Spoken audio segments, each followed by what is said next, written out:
I am Ferdinand Marcos, and I am the President of the Republic of the Philippines.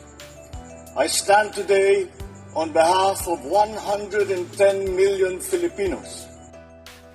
Hi everyone, hello universe, it's me again. Shout out sa inyo mga beswa.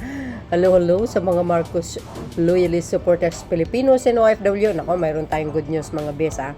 Nakikita nyo mga kababayan, ito ipakita ko muna yung highlights bago natin basahin, okay? Courtesy po ng DSWD, ayan wow, kasama po si Secretary Gatchalian, ayan.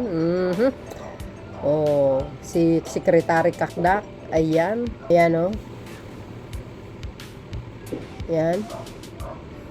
Kumbaga ay sinuroy ang kanilang mga kalusugan, mga kababayan. Galing, no? Alam niyo kung ano ito? Yun, mga kababayan, sinuri po ang kanilang mga kalagayan. Ano? Bakit? Ito.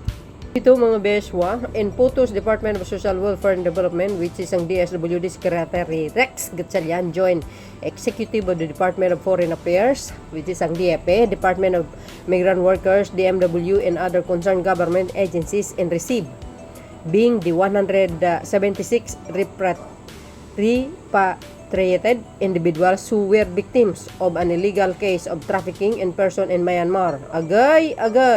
At Ninoy Aquino International Airport, Terminal 1, early in the morning, Wednesday, March 26, 2025, the DSW chief assured the repatriates that the agency will provide all the necessary intervention to help them recover and reintegrate them into their communities and families. 30 repatriates were initially brought back to the Philippines from Myanmar on Tuesday. Ay, may na inauna pa guys, ano? So ito po ang pinaka maganda sapagkat sila po ay nailigtas, mga kababayan. Wow! Secretary Rex Gatchalian.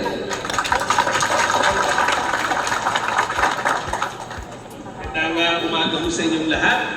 Sa ngalan po ng DSWD, nakaantabay na ho ang aming mga social workers. Sila yung mga nakapula para masigurado ho na maunawaan namin yung mga iba't ibang mga pangangailangan nyo para maibalik kayo na maayos. Mga kababayan, kung nakikita nyo dito, ulitin natin, sinalubong ng mga opisyal ng gobyerno mula't ibang ahensya ng 176 Pilipino biktima ng human trafficking sa Myanmar sa NAIA Terminal 1 ngayong Merkulis ng umaga. Diba? So, ibig sabihin, itong mga ito, matagal na pala ito. Hindi man lang na-rescue. Kaya, this is good news, no? Para sa ating mga kababayan.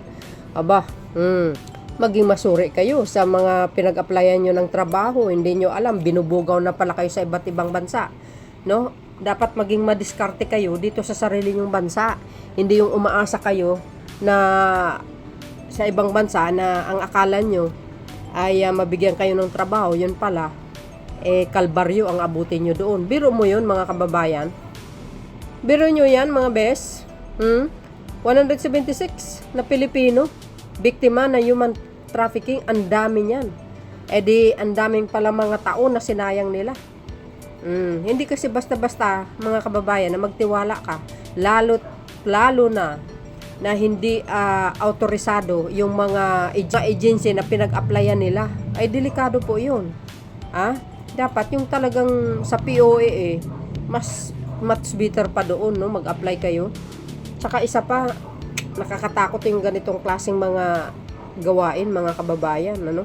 Hindi basta-basta yung ganito na mag-apply ka na lang basta-basta, hindi mo alam yung kahinatnan mo pala pang-aabuso.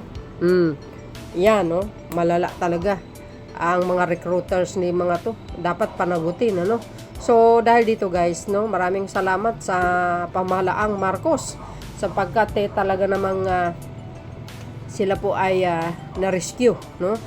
Siyempre, hindi rin pabayaan ng pamahalaan at bibigyan sila ng kaukulan nilang panghanap buhay for sure yan, mga kababayan.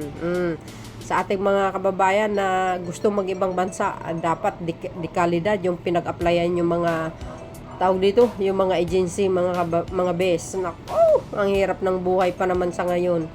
Tapos nasasadlak kayo sa mga illegal na gawain. So yun mga kababayan, maraming salamat sa inyong watching and welcome home. God bless Philippines. Babus!